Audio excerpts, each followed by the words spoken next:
윤석열 대통령 당선인이 집무실이 들어설 국방부 청사 주변에 있는 용산공원의 완공을 앞당겨서 국민들에게 전면 개방하겠다고 약속을 했습니다. 이것을 위해서는 용산 미군 기지의 오염 문제가 먼저 해결돼야 합니다. YTN 취재 결과 가장 최근에 진행된 기지 주변 조사에서 발암 물질인 벤젠이 기준치의 510배 이상 검출된 것으로 확인됐습니다. 기지 안은 조사조차 못하는 상황입니다. 홍민기 기자의 단독 보도입니다. 윤석열 대통령 당선인의 취임 이후 집무실이 들어설 서울 용산구 국방부 청사 인근. 청사 뒤쪽의 미군 부지인 사우스포스트 바깥 담장 바로 아래에서 지하수를 채취해봤습니다. 이곳 지하 6m에서 방금 채취한 지하수입니다. 겉으로 보기에 맑아 보이지만 실제로 냄새를 맡아보면 기름 냄새가 강하게 나고 있습니다. 사우스포스트 주변에는 이렇게 지하수를 퍼올리기 위한 관측공과 양수정이 모두 50여 개 설치돼 있습니다. 남영동 전쟁기능관 인근에 있는 캠프킴 주변 27곳에서도 분기마다 지하수 채취가 이뤄지고 있습니다. 그렇다면 미군 기지 주변의 땅과 지하수 오염도는 어떨까? 지난해 10월 사우스포스트 주변에선 발암물질인 벤젠이 기준치의 510배 넘게 검출됐습니다. 캠프킴 주변에서도 기름에 의한 토양 오염을 의미하는 TPH가 리터당 900mg 이상을 기록했습니다.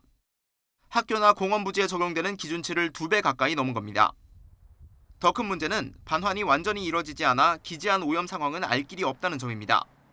과거 이곳에서 기름 유출 등 환경 오염 사고가 일어난 사례가 확인된 것만 적어도 100건에 가깝습니다.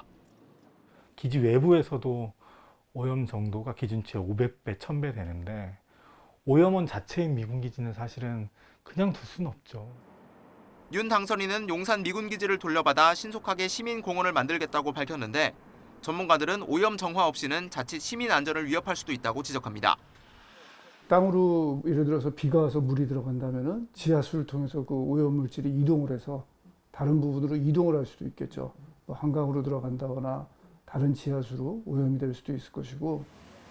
시민단체는 새 정부가 오염 정화 계획 없이 공원 조성 계획을 무리하게 추진한다고 목소리를 높이고 있습니다. 공원을 조성하는데 7년이 걸린다 이랬는데 이것에 대해서 지금 당선자가 알고 계시는지 올해 만든다고 하는 것은 불가능한 이야기를 하는 것 같다 이렇게 저희들은 느끼고. 윤석열 당선인이 이끄는 인수위에서 용산 집무실 이전 작업에 속도를 내면서 오랜 기간 용산 미군 기지 아래에 묻혀있던 환경 오염 문제도 다시 고개를 들고 있습니다. YTN 홍민기입니다. 네, 용산 기지를 반환받고 공원을 만드는 사업은 이전 정부에서도 논의가 됐었고 환경 오염 문제 이 암초 때문에 좌절된 적이 있었습니다. 환경 오염과 그에 따른 비용 문제와 관련해서 미국이 적극 해결에 나서지 않는 이상 새 정부에 들어서도 기지 반환과 용산공원 조성 계획은 쉽지 않을 전망입니다. 홍민기 기자가 계속해서 보도합니다. 용산 미군 기지 반환과 공원 조성 계획을 처음 공식화한 건 노태우 정부 때입니다. 지난 1990년 용산 기지 이전을 합의하고 공원 조성 계획을 발표한 겁니다. 하지만 비용 문제로 이전 계획이 미뤄졌습니다. 김대중 정부 때도 추진했는데 2001년 용산 기지 인근 녹사평역에서 기름 유출 사고가 일어나면서 여론이 싸늘하게 바뀌었습니다.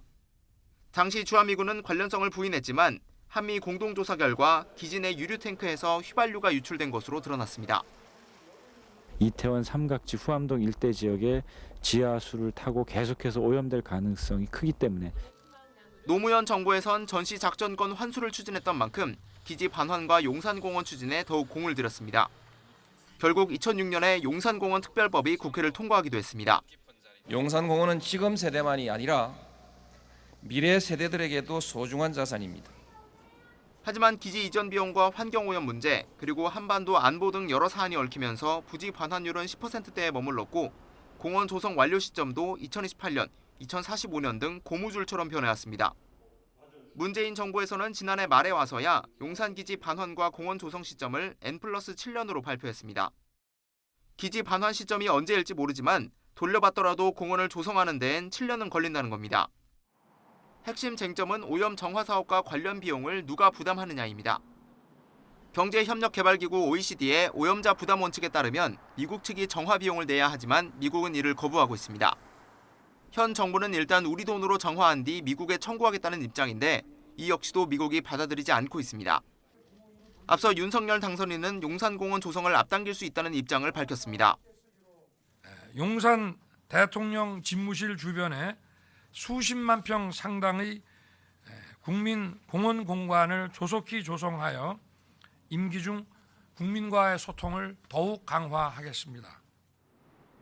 하지만 역대 정부에서도 번번이 좌절됐던 만큼 조성 시기를 앞당길 경우 이 과정에서 졸속 합의가 이뤄지는 것 아니냐는 우려가 나오고 있습니다. 시간을 딱 못 받고 그 전에 무조건 반환을 받겠다. 그게 25%든 100%든 간에 반환을 받겠다 하면 조건은 딱 하나죠. 미군이 요구하는 모든 조건을 다 들어줘야 한다. 100년 넘게 외국 군대가 주둔했던 이곳 용산기지는 환경오염뿐 아니라 남북미 관계 등 여러 문제가 복잡하게 얽혀 있는 곳입니다. 새 정부 출범을 앞두고 무리하게 계획을 추진하기보다는 국민 안전과 국익을 우선하는 접근이 필요해 보입니다. YTN 홍민기입니다.